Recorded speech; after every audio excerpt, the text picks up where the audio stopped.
So, I am Longview Mayor Andy Mack, and as I'm sure many of you all will be very excited to hear, this is my 9th and final State of the City presentation. Thank you to the Longview Chamber of Commerce, as always, for hosting this wonderful event. Looking out across this room, I know many of you have been here with me for every single one of these State of the City presentations. But if you haven't, then you should know that I like to do things a little bit different. I like to make things a little bit more interesting. The first year when I stood up here, I was terrified. I was just newly elected, and I ran through a zillion statistics that it bored me to death. I know it bored every one of you all. I'm surprised anyone came back for State of the City number 2. But year 2, we highlighted individuals. Year 3, we highlighted businesses. And year 4, we asked kids about the state of the city's future. Year 5 highlighted the city's history. Year 6 was virtual because of, the C word. Year 7, we played this or that. And last year, I made you all mayor for a day. So when we sat down to plan the event this year, we had our work cut out for us. By a show of hands, who has ever played the kids' game, Chutes and Ladders? Excellent. I'm so glad to hear that. Okay, it's a simple game, but it basically works like this. You move along a path. Sometimes, though, a play lets you climb a ladder and make significant progress. Other times, you go sliding down a chute and you lose progress. This is how the city works. We play the game of Chutes and Ladders pretty much every single day. Our choices have consequences, but unlike the game of Chutes and Ladders, it's not always immediately clear what the outcomes will be. So we make our best decisions with the information available. Fortunately, most of our choices we have made during the time as mayor and on the city council have led us upwards as a city. I hope you will agree with that. So, here is how today is going to work. We're going to play a version of Chutes and Ladders with you. On each screen, you're going to be given 3 questions. These aren't hypotheticals. These are real decisions that we have all faced during my time as mayor and while I was on the city council over the last, this hurts to say, 3 decades. There are cards at each of your table telling you how to access the Poll Everywhere app we'll be using. So please get those cards out and get online with us. Using the app, you're going to be asked to pick, okay, listen, only one of these 3 choices that are on the screen. Even if you like or hate them all 3, you have to pick one that you think is the most important for the City of Longview. Then I'll talk about each of them, what we chose to do, what would have happened if we didn't, the chute, and what did happen, the ladder. Does it make sense? We all good so far? Okay. Everybody get online? We're fixing to start. Got to get online. While we're doing that, I'm going to ask you a question with just a show of hands. Does anyone remember? If you do, you're kind of weird. I'm just going to tell you right up front. Does anyone remember what my very first action was as mayor 9 years ago?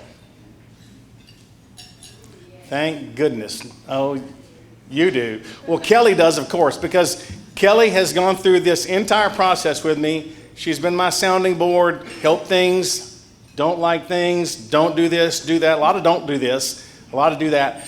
But does anybody remember? Red light cameras. Ring a bell? How many of y'all like the red light cameras?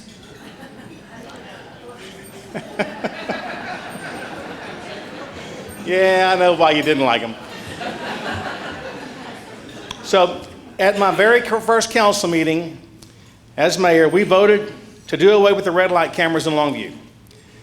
So, related to public safety, here are 3 options, including getting rid of the red light cameras that we faced.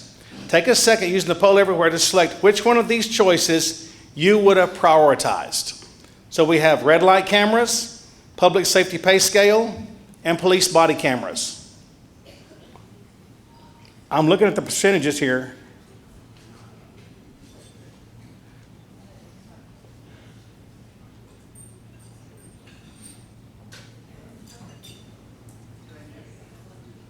Okay. It's still moving. Wow. This is kind of surprising. Y'all like the red light cameras, getting rid of it. Okay, I did too. Okay, so getting rid of the red light, 46%. Can y'all see that percentage on the screen? Okay, so 46% of y'all, or 46%. So getting rid of the red light cameras was literally my first decision as the mayor. We had heard from many residents who had issues with the cameras. We didn't have the data that they made a significant difference, and ultimately decided to remove them. Our city made that choice before the state changed the laws to prohibit them on a more broad basis. We were a little bit ahead of the curve on that, but that was a pretty big issue 9 years ago, and we found and we felt that they were unconstitutional, and so that's one of the decisions we made early on in my mayor's term. But there are some really, really important things on this list right here. We faced challenges with public safety compensation. It was the fact we simply weren't paying our police and fire personnel enough to be competitive with other communities in our region and throughout the state. So during my time as mayor, we have twice made market pay adjustments to keep our public safety competitive. We first addressed the police pay in 2015 and fire pay in 2017. Then in 2022, we approved a budget that provided for a much-needed increase to make our pay rates equivalent with competitive surrounding cities and give us a better shot for recruiting and retention. I don't know how many of y'all remember, but 9 years ago when I was elected mayor, our city was in crime chaos. We were fighting drugs that were out of control and gang violence that we couldn't get a grip on. And we realized it's not that we were doing a bad job, we just didn't have enough people doing the job. So we had to find a way to have more police on our force, pay them to stay, and that flipped us around in a year to where we went from, I'm not even gonna remember how many homicides, in the double digits to single digits. And we have had gang violence and drug violence under control pretty much for the last 9 years because of our awesome job by our police and fire departments.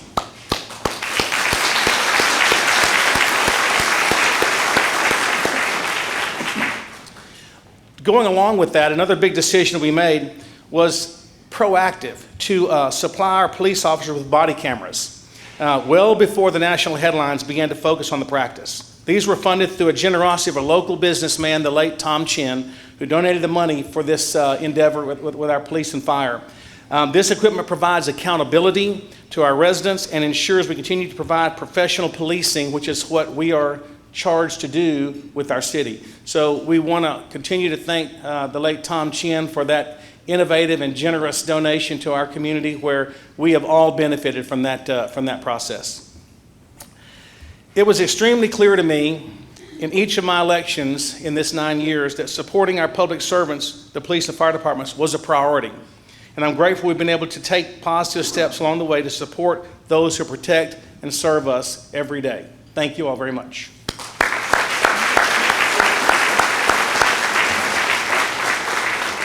Okay, time for another choice. Are y'all liking this so far? Okay, if you don't, you're stuck here anyway, so you might as well like it.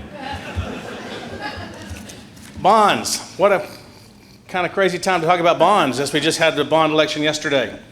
So bonds do get a lot of attention here, and rightly so. They are huge investments in our community, and we're grateful that Longview has always stepped up to meet our future needs. But if you had to pick just one of the following bonds, which one would you have picked? The 2018 Public Safety Street and Park Bond, the 2022 Fire Pension Bond, or the 2003 Lear Park Construction Bond?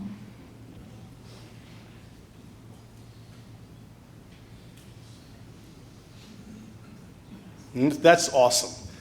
I am so glad to see these results. Not that all three of them don't have an incredibly important place in our community, but this shows how we've progressed. Because back in 2003, the Lear Park Bond was probably the biggest thing we've done in Longview in years. But we're past that. And so you can't live in the past. You have to be moving forward for a city to progress. So obviously, the Public Safety Streets and Parks Bond has been a huge benefit for our city and our growth and development to move forward where we are in trying to recruit and retain businesses and people to come to Longview.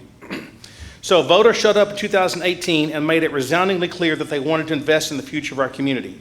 Those investments are paying off. In September, Public Works Director Dwayne Archer updated the City Council on the status of the $104 million bond, and many of the projects are already complete and well on their way. The crowning jewel of this investment, if you haven't seen, is the new Longview Police Department building, which will soon open. But other projects like the fire department stations, parks improvements, and road projects are moving along as well.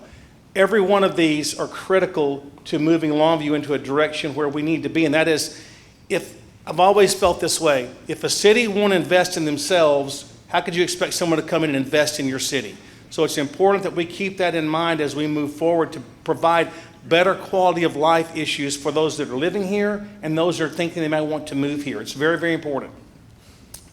In 2022, voters also approved a decision on how to shore up the Longview Fire Pension and approved a $45.6 million pension obligation bond to stabilize that fund.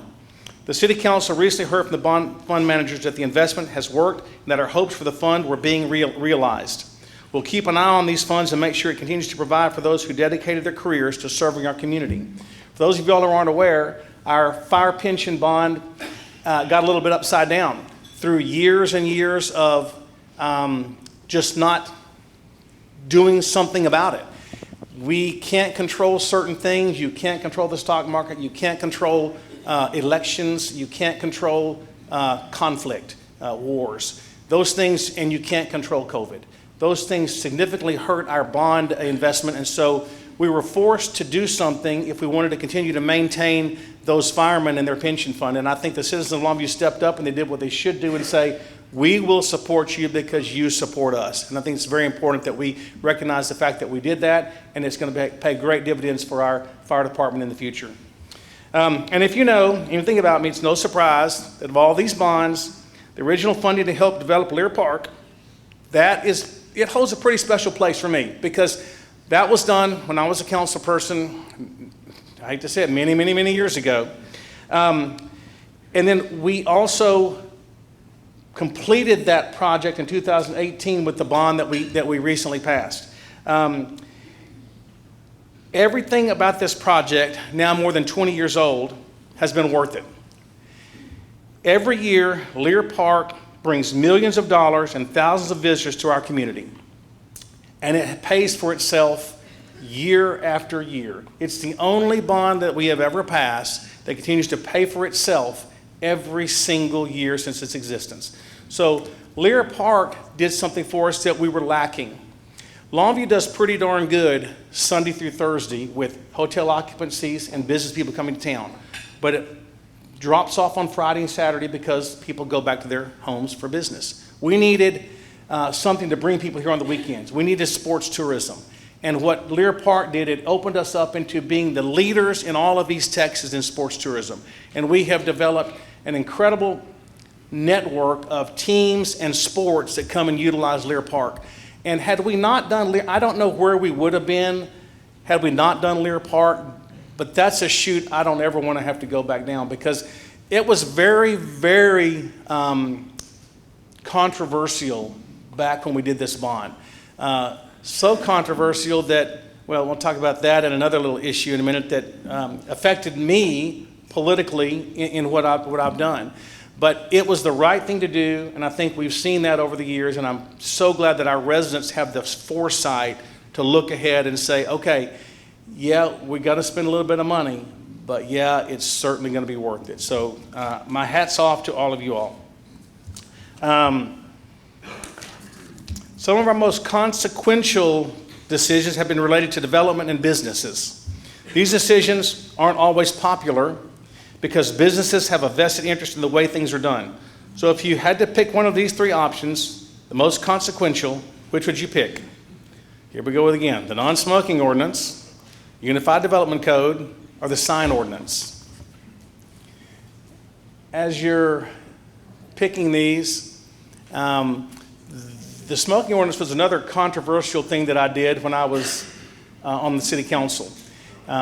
It it was very controversial.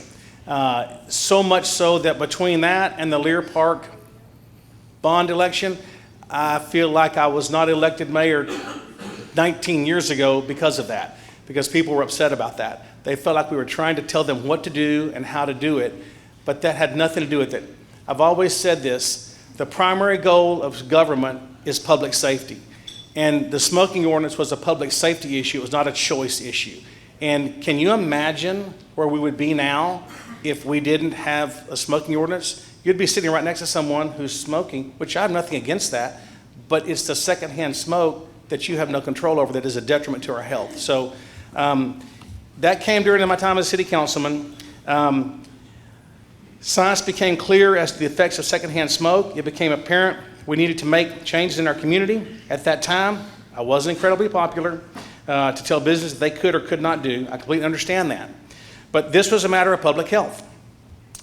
We were way ahead of our time in doing so. During the years before that, the state similarly made the same rule, but it was years after we put ours into effect. So I think sometimes we get lucky to do the right thing. It doesn't always work that way. I didn't see the numbers. What was the... Oh yeah, y'all agree too, so smoking looks good, okay. Well, the other two, let me tell you, those are also incredibly important, but those don't affect the entire city like the smoking ordinance did. Unified Development Code, it's one of the most recent inclusions in the list. It emerged primarily from our city's comprehensive planning efforts. One key takeaway from that process was that our development codes and policies were confusing and scattering, and it made it harder for people to come in and do business in Longview. And what we should always be striving for, which we do, is if someone wants to come here, make it as easy as possible for them to come here and do their thing, because that helps us grow. We work to consolidate all of the various guidelines directing development in our community into one centralized document. We continue to review, refine, and update it as necessary to make it work for residents, developers, and the community, because that is a very fluid process. If you've ever done a development, you'll realize there's multiple steps and multiple processes you have to go through. So the easier we can make that, the more refined, the more streamlined we can make that for someone to come in, we become a more attractive city for people looking to build and grow, and that's what we're looking for in our community. Another decision that we faced when I was on the city council was what to do about our signs in the community. Working together, we established a sign ordinance that clarified what type of signs were appropriate for Longview. Like the smoking ordinance, this was not popular again. I did a lot of things that weren't popular when I was on the city council. But it's made an incredible difference in the look of our community. Can you imagine driving down Eastman Road or Loop 281 without rules in place on what signage was appropriate and how it's supposed to look? So it has made it a challenge, but businesses have complied, and it just makes our community a better place to look and live from an aesthetic standpoint. Okay. Sometimes we have time to prepare, but other times external challenges outside our control cause us to react in the moment. We've had a number of those in the past few years. If you had to pick our response to just one of these issues to deal with, which one would you select? The Snowmageddon response, the water main break, or the COVID-19 response? And just for the record, I didn't sign up for any of those. None of them.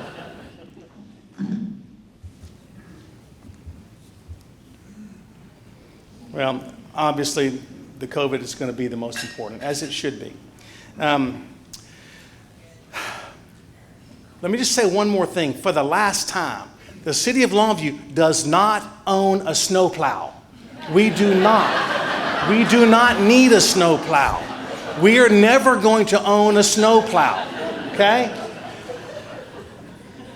If you knew how many texts and ugly emails I got about us not owning a snowplow, you would flip. I flip too. Okay. When we have a once in a century snow event, I wish we did have the snowplow that once in a century, but we didn't. But you know what I was pleased about more than anything is how our city stepped up to support each other and our residents during the Snowmageddon. And I'm confident that we're prepared for the next major weather event such as Snowmageddon. Another event challenge was when the major water main broke. forcing temporary supply outages and a water boil notice. But the community stepped up, providing drinkable water and supplies. Our employees spent days, when I say days, I mean continual days. Their days never ended, trying to get this system restored and back online. That is not a call you want to get in 3 in the morning, because there's not a lot I can do about it laying in bed at 3 in the morning and knowing about it, know that I wasn't going to go back to sleep again because Rollin, it wasn't pretty. But if you knew how our public works employees at a time that was very difficult weather-wise stepped up, we are blessed to have the employees we have at the City of Longview on every level and on every department. And then, of course, yes.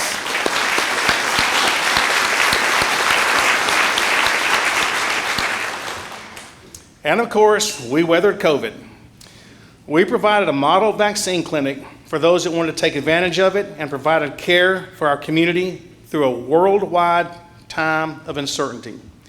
It's challenges like COVID that show what you're really made of, but we pull together and we're stronger for it. Here's a question. If you were the mayor, would you have updated the residents of Longview repeatedly, every day, and often more than once a day about the status of COVID in the community? Because nobody else wanted to do it, and I didn't want to do it either. But I felt it was necessary because I feel like fear comes from the unknown. And if you know something, even though you may not like what you know, at least you know. And that's the way I looked at COVID. And I felt like the more you all knew, the better you could prepare for it one way or the other. So I thought it was important for our residents to stay informed. I just did. I was criticized for it. I made sure to help provide the information for months during the worst part of this pandemic. I got it from all sides. I shared too much. I didn't share enough. I pushed masks too much. I didn't push masks enough. It was a no-win situation, no matter how I turn from a messaging perspective. But we strove every day to provide our residents with the information they needed to live healthy, safe, and happy lives. Instituting a shelter in place was never an easy decision, and one that weighed heavily on me. And Judge Stout is right back there, and we sat in the room together, and we did this because we truly felt this was the best thing for our residents. And I would do it again in the same situation if I had to, because I'm confident, I know Judge Stout is too, through that single decision, I know we saved lives in Longview and Gregg County. Unquestionably, we did. It wasn't popular, and it was government overreach, as people say, but it wasn't. It was public safety, and that's what we were elected to do. And I appreciate Judge Stout standing right there with me and making these decisions, because we were not popular then, and we get it, but it was the right thing to do. One thing I'm incredibly, and Judge Stout, thank you.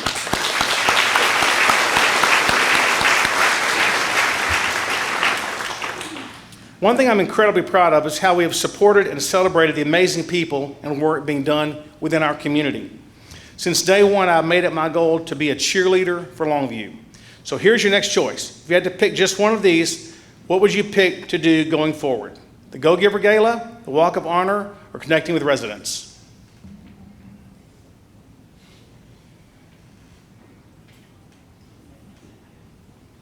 Me too, connecting with residents. That's what it's all about. The other two are awfully good, but connecting with residents is where you grow strength and you grow unity within your community. And I think that's the most important thing we can do at any point in time, in anything that we do. Let's talk about the Go Giver Gala. This event emerged from our book club when we read Bob Berg and John David Mann's book called The Go Giver. If you haven't read it, you should read it. It's a really, it's a quick, easy read, but it'll change the way you view things and how you view your perspective and other people's perspectives as well. So together as a community, we read this book. At its core, this event, in a way, was to celebrate those individuals and businesses who have been go-givers within our community. The event has raised a lot of money for projects like work programs for the homeless, the police outreach service team, accessible playground equipment, Marshall Avenue and Teague Park, but that's not primarily why we did it. It's been such a privilege to select and celebrate folks who go out of their way to give back to Longview. And that's what the event was about, was recognizing people that have gone above and beyond to celebrate our community. And I think it's important when people do things that you recognize them and let them know that it's a job well done. Another way we've chosen to celebrate our residents is with the Walk of Honor. I don't know how many of y'all know about that, but you should make yourselves aware of it. This project was a brainchild of a friend of mine, Tim Patrick, as we sat in my office one day talking about what can we do to recognize people in Longview who have made significant contributions. So just this past September, we held the inaugural celebration to recognize the first honorees being added to the Walk of Honor. If you don't know what it is, you know what the Hollywood, whatever you call that, boardwalk or the Star Walk or whatever it is, we have that in Longview. We call it the Walk of Honor. So we choose people who have made significant strides in our community, and we make a walk, a little square for them. And it's going to grow, and it's going to be something really neat to see over the years as who is doing what. As you can see, those are our honorees right there. But it's really been fun to see this take place, and I'm looking forward to how it progresses in the future. I think it's really great for Longview to recognize Longviewites. I also prioritize connecting with the residents.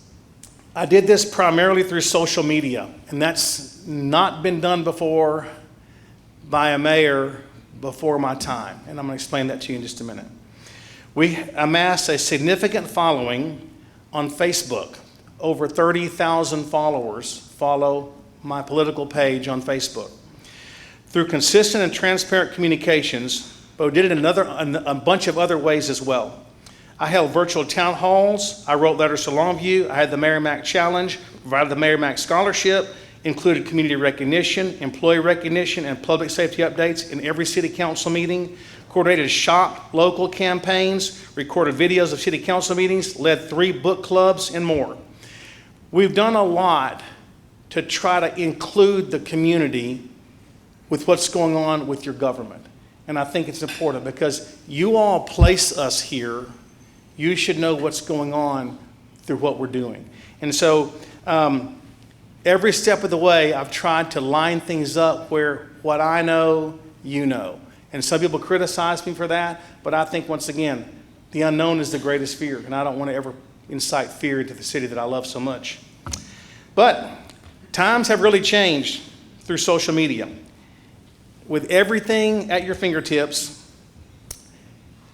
it's changed the way we do life. We as elected officials, we have to change with the times as well. If I can, anyone can, because I promise you, I'm the most technologically challenged human being on the earth. You can ask those 2 tables sitting right over there. I'm horrible at it. But we can all learn to do this or get people to help you do it, and you can succeed at this because it is the future for those of us who are older, like it or not. Sometimes, here we go, another one. In order to make progress, we have to change the way we're approaching a challenge. Here are a couple of times we faced that decision since I've been mayor. Of these 3, which do you think made the biggest impact? Lead code changes, parks partnerships, or the homeless task force?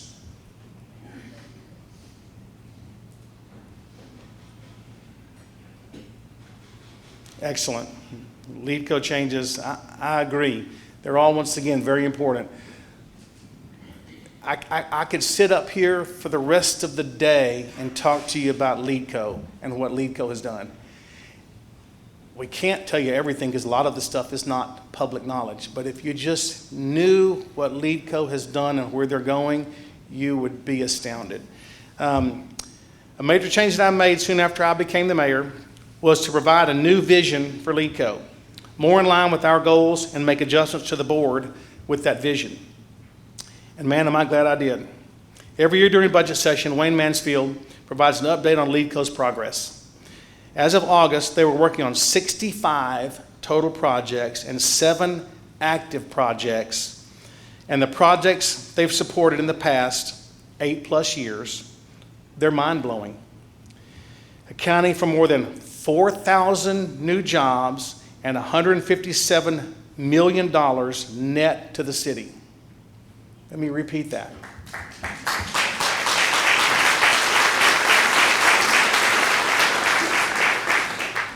4,000 new jobs and $157 million net to the city of Longview in the last 8 years.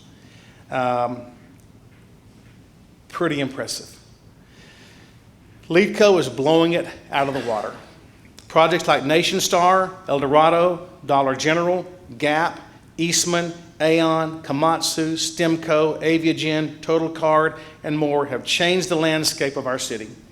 And we're confident we have all we're doing right now to continue this exciting news in the near future. This doesn't even include the support of the Type B projects, including the improvements to the trails, George Ritchie Road, and public safety facilities that LeadCo has been a part of. LeadCo, it's not just an entity that sits over there by itself. They use your tax dollars to bring business to this community, and they do a phenomenal job. Where's Wayne? I know Wayne's here. We spoke to him a minute ago. Wayne, there's Wayne Mansfield and LeadCo group right back there. Bravo.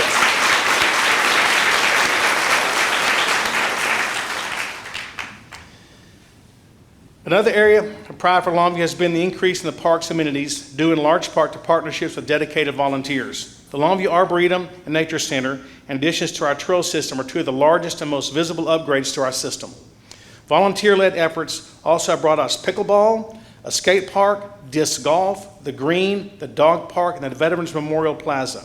Many of these projects were on a long-term master plan for the city, but when dedicated individuals work with the city to make a dream reality, it's remarkable what we can accomplish, because most of these dreams would have never been accomplished during my 9 years because the city just simply doesn't have the money for it. But when you have public-private partnerships that come together and work towards common goals, we accomplished every one of these things in a short period of time. Bravo to you all.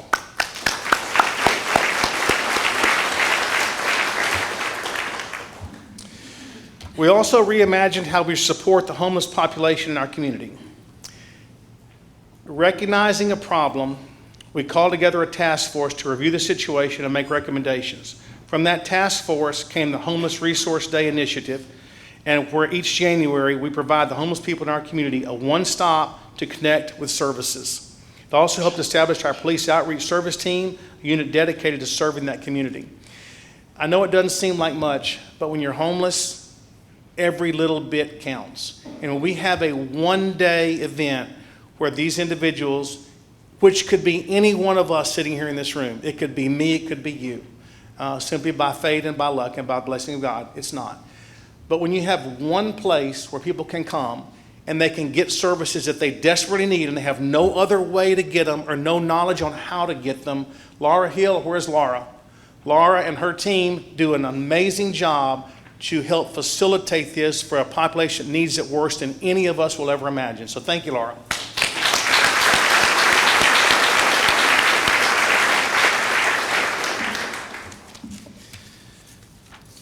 Okay, let's shift gears a little bit. Y'all okay so far? Anybody ready to leave? Not yet. One area of town that has changed dramatically since I originally joined the city council is downtown. Growing up in Longview, or even a few years ago, people didn't just go downtown. Now we have a vibrant city center with food, shops, and activities. The investment in our streetscapes and infrastructure was the vital prerequisite for the progress we have made in this area. But in addition to redoing most of our roads, we have made other decisions that have led to success of downtown. One decision was development of the Downtown Longview Master Plan that will continue to guide us as we develop this important area. So of these three decisions, what do you think has been the most important and most significant? Downtown resident living, food trucks, or infrastructure and streets? And y'all are smart. You know why infrastructure and streets are so important? I'm gonna get to that third, okay? I'm gonna tell you about that, but you're so on top of this. Okay, let's talk about the first one. Most of the people sitting at this table, except for a few of y'all, and Kristen over there, Kristen is no longer on the council, but was for 9 years. We got a bunch of heat for providing a loan for the renovation of Alton Plaza, which was formerly known as the blighted petroleum building. But now, a few years down the road, it's clear that investment has paid off. Along with new residents at the Weaver building and the lofts downtown, having people living in downtown has brought life and energy to our downtown. Honestly, the great new restaurants and event spaces popping up all along Tyler, Method, and Whaley Streets are only sustainable because people are choosing to live downtown. It is vital in how it supports the businesses and in the community, and perhaps most importantly, we no longer have a giant eyesore right in the middle of our city, right across from our beautiful courthouse.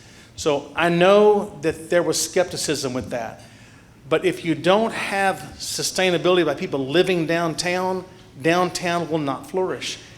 How can you not like what's going on downtown? Have y'all been there lately?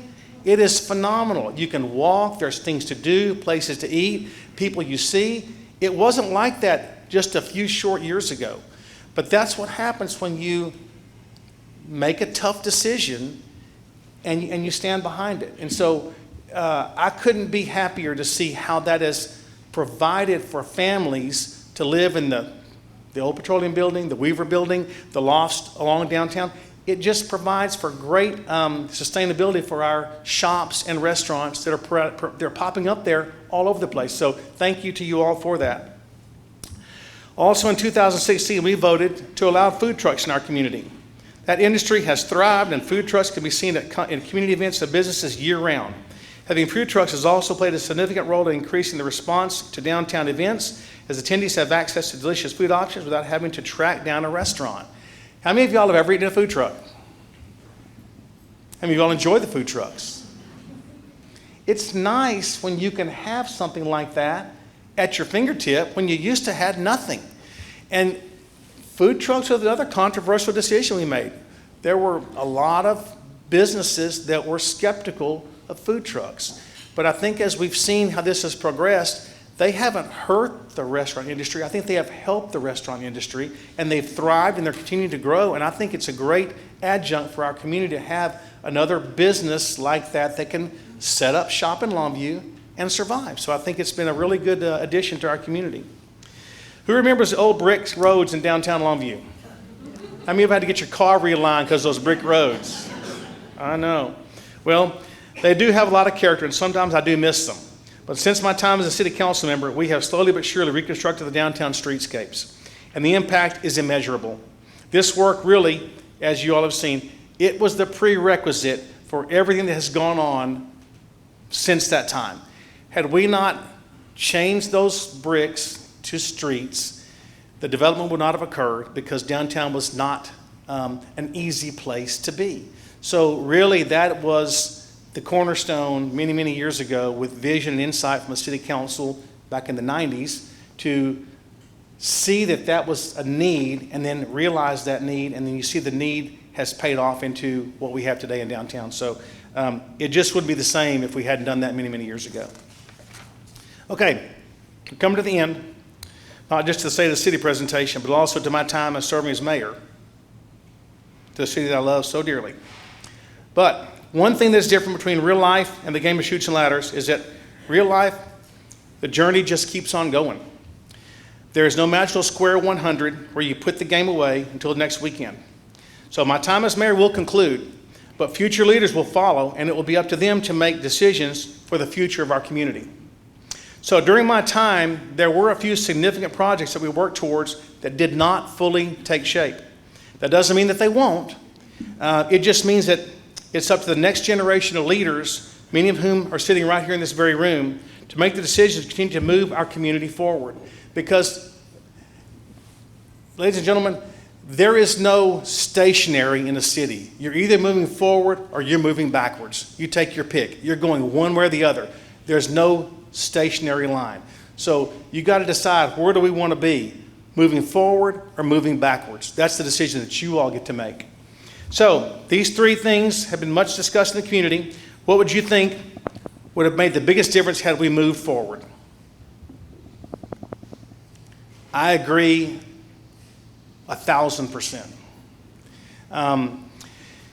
It's been clear since I first ran for mayor that I believe Interstate 20 is a vital corridor for our community, and we need to see development and redevelopment along that highway to continue to thrive in future years.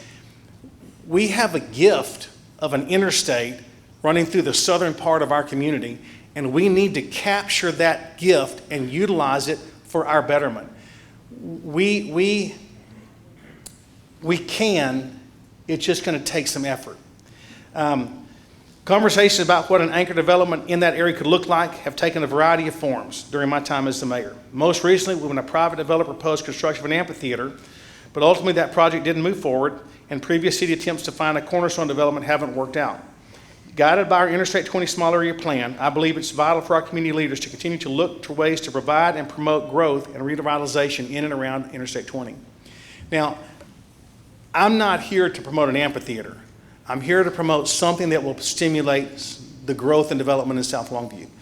If you get something on our interstate that is a lightning strike, whatever you want to call it, an amphitheater, a hockey team, the Dallas Cowboy football stadium, I don't know what it's going to be, but something on our interstate that is a lightning strike, it brings everything from Interstate 20 into our community, up Marberly, up High Street, up all of those different arteries, and that's how we grow our community. Because we can really only grow to the south. We really can't grow to the north. We're at our northern border, and there's really no place else to go because we are landlocked because of Tron water supply. That's a whole nother subject for a whole nother day, but that's a 2-day subject. But our growth has to be along something that we already have, and that's Interstate 20. So future leaders, think about these things because it's essential that we find some way to stimulate growth and development along that corridor and bring it north into South Longview. Another project that looked promising for our community but ultimately stalled was the process and the proposed development of Hensley Park and the construction of a new park in our community. You know, that was a really neat idea, and the voters approved that idea for us to be able to change that from a park into something else. But unfortunately, the Corps of Engineers has made that pretty much an impossible place to develop because of drainage issues. It's not their fault. It is what it is. So that project will probably never, ever come to pass. But it doesn't mean we shouldn't continue to look for development along Eastman Road, Hawkins Parkway, and 4th Street Extension, because all those will benefit our community in those areas. But that's about as far as we can go. But let's don't leave any stone unturned because there are opportunities out there. We just have to make the most of those opportunities. And then there's Teague Park. For years, I've spoken publicly about the need to renovate East Marshall Avenue and Teague Park. This park is one of the most beautiful areas of our city, and most people drive right by it without even knowing it's there because you really can't even see it. They don't know about the tremendous Veterans Memorial Plaza, the pond, the playground facilities, or the areas of open play space right in the center of our community. So through the Go-Giver Gala, we talked about earlier, we raised about $360,000 at our last event for this Teague Park project. And I'm grateful that in late September, the Longview Economic Development Corporation agreed to support the renovations of Teague Park with $1 million investment. I think we'll continue to seek support from this project from other entities, and we will extend the trail, provide access to the park from Marshall Avenue with a prominent entryway, and provide additional city presence at that park. I believe in future years, Teague Park will be considered one of the most important areas of our community, and the steps we've taken for the past 5 years have given us a solid foundation for the work ahead.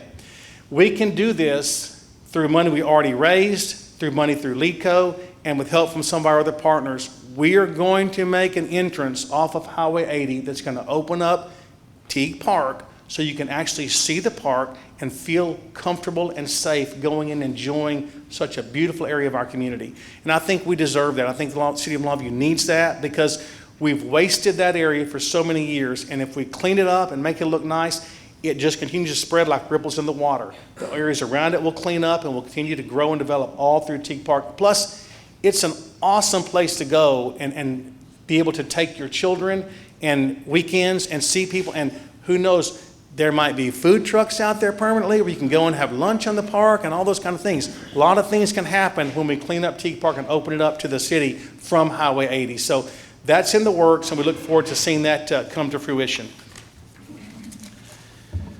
Okay, one other thing we did during my time as a council member was setting term limits for the city, mayor, and the city council members. So here's your choice. Term limits. That's it. That's all you got. Who likes term limits? Okay, before this decision was made, folks could run for city council as many times in a row as they wanted. Now, after 3 decades serving and 9 years as mayor, I wish we'd only allowed 2 terms.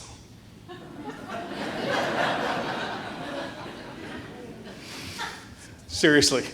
No, serving as your mayor has been one of the greatest honors of my life. But it's important that others have an opportunity to lead our city. It's good for a community to have new vision, new ideas, and new leadership. And I'm confident in the direction Longview is headed. Before I conclude, I'd like to thank a few people. First, I want to thank my wife, Kelly. I've already told you how many nights she spent staying up, worrying about me and the decisions for the community. And this was none of her idea.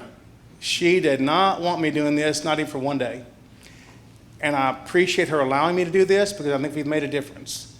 But it's not something that she wanted me to do because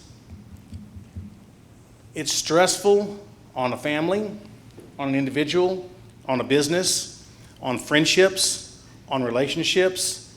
Any elected official will tell you this. It's not always a comfortable position to be in. But I do appreciate her support through this whole thing, and I couldn't do it without her. And also my family.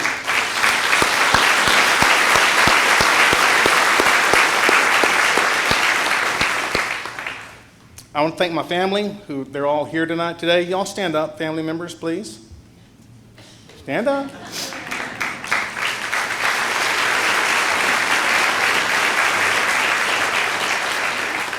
I couldn't do it without y'all either, especially my little watchdog over there, Spencer. Spencer, I try not to get on social media and see all the comments that aren't favorable, and Spencer can't help but see every one of them. And therefore, I get to hear about every one of them. Dad, what about this? What do you do? What about that one? What about that? I'm going, Spencer, I can't reply. Just leave it alone. It's okay. Not everybody's going to like me. It's all right. She was my little watchdog, and I really appreciate her time with me on this journey. I also want to thank Richard Yakeley and the media department. You all did a fantastic job of putting this together in every single event that I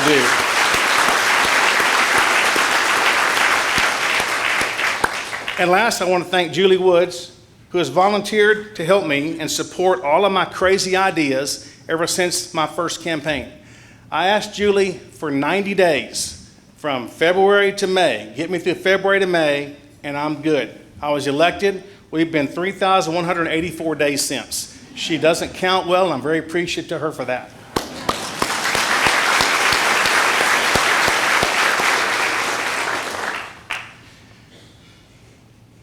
So when I ran for mayor, I had a few simple goals.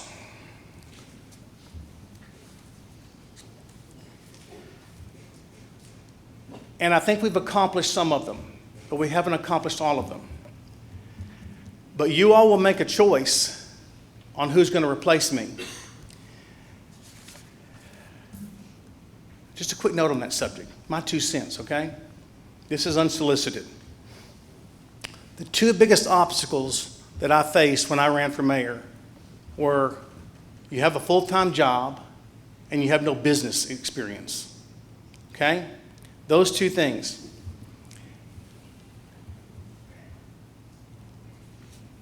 Full-time job, not enough time to be the mayor. I've missed 1 meeting in 9 years because I was in the hospital with a brain bleed.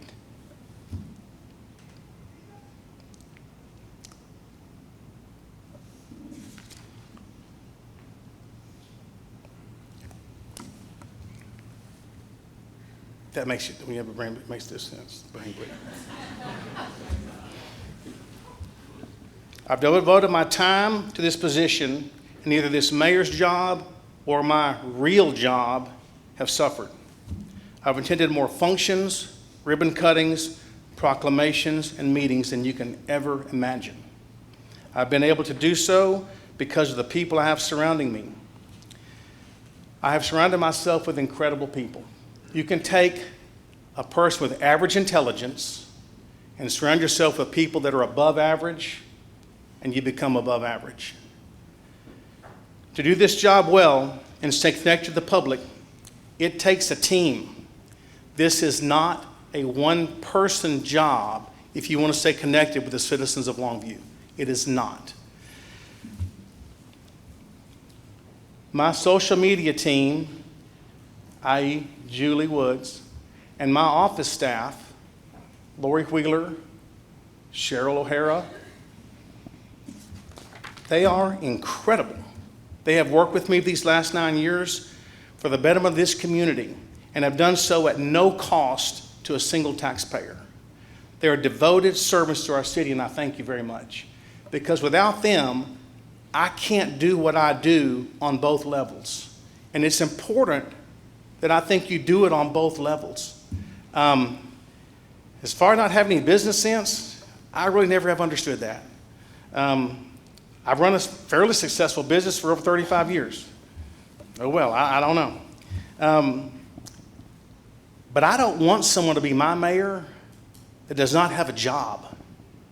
I want someone with a vested interest in this community that cares about what happens to the future of this community. And if you don't have a job, what do you care if the city thrives or doesn't thrive? So my personal sense, I want someone that has a commitment to this community. I don't want a career politician with no job. I don't want to slide back where we've been. Elect someone who wants to see Longview grow and move forward, not someone who wants to pad a resume, micromanage the city, or feed their own egos or agendas. We don't need any more of that, not in our city. We need someone with a vision and who will not be afraid to make tough choices that are often unpopular. So when you all are choosing your next mayor, you think about these things, because we've come a long way in 9 years. We have a lot more we can do that I want to see happen in our community. So choose wisely and don't let rhetoric that just sounds good cloud your judgment. Because not having enough time because you have a real job, this is a part-time position and you get a part-time salary, and I get zero salary because I don't want to get paid to do something I love to do. So do it because you love to do it, and elect someone who has that attitude, because otherwise we're going to slide backwards. And remember what I said, you're either going forward or you're going backwards. There's no stationary, not in a city like Longview. So I had a few simple goals. I wanted Longview to close the gap. I wanted to reunite our city, create new opportunities for business, look for new efficiencies, and create a new legacy to leave for future generations. Together, we have done all that and more. We have been named among the happiest cities in Texas and the most family-friendly city in Texas. We were the 7th most dangerous city in Texas when I was elected mayor. 7th in the whole state of Texas. We are no longer that. We are a happy, friendly, growing, thriving community. We've brought ride shares like Lyft and Uber to town. We've changed our reputation from a dangerous city to one that's safe and well protected. We set a comprehensive plan and we're so successful in completing it. Its objectives, we are now having to update it way sooner than we thought we would have to. We've fixed persistent road issues, simplified our development process, and brought fantastic new amenities. We've supported each other through hard challenges and been, in a word, do this all the time. How you doing? One Longview.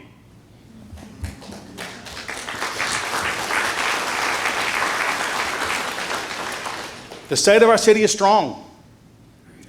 There are ladders to climb and shoes to avoid, but I'm confident that Longview will continue to be the best place in this world to call home.